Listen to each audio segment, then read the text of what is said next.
Si usted quisiera entender la diferencia entre un suceso y un proceso, se lo voy a explicar de la manera más clara y con un ejemplo que usted conoce.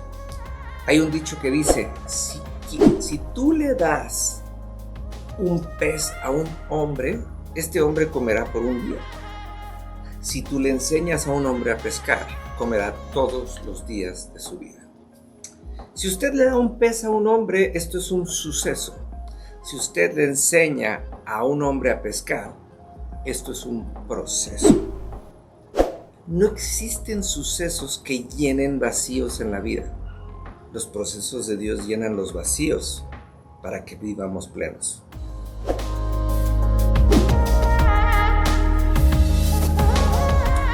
Amados, muy buenos días, me da mucho gusto saludarles. Fíjense qué interesante es esto.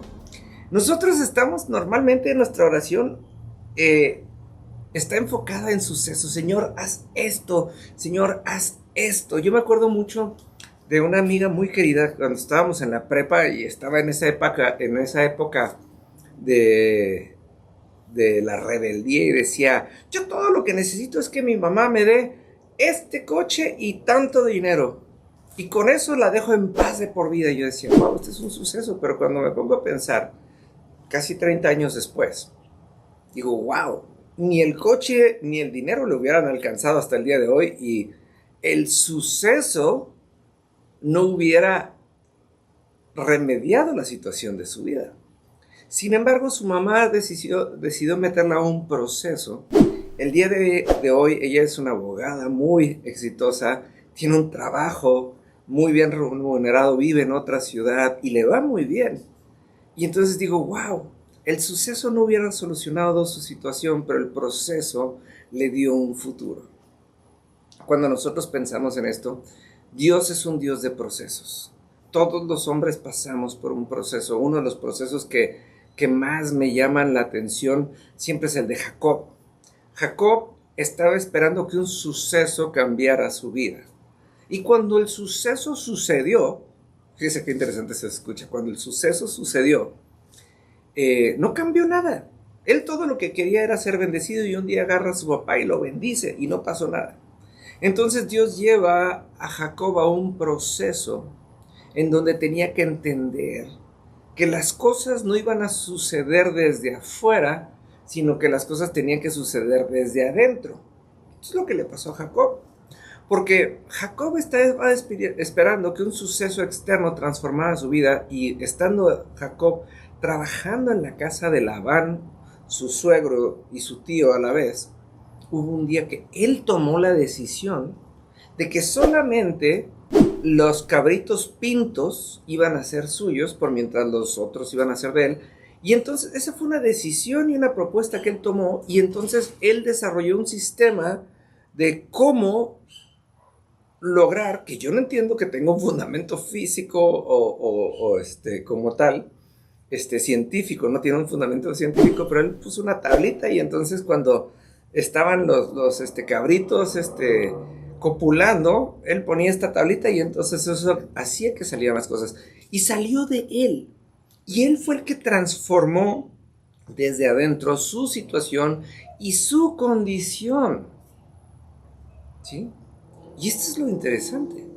Dios lo llevó por un proceso que no era un castigo y que no era una situación, era un momento en donde le dijo, tienes que entender que debes de dejar de esperar que un suceso externo transforme tu vida, siendo que es un proceso interno el que va a cambiar las cosas. Las cosas van a salir de adentro de ti.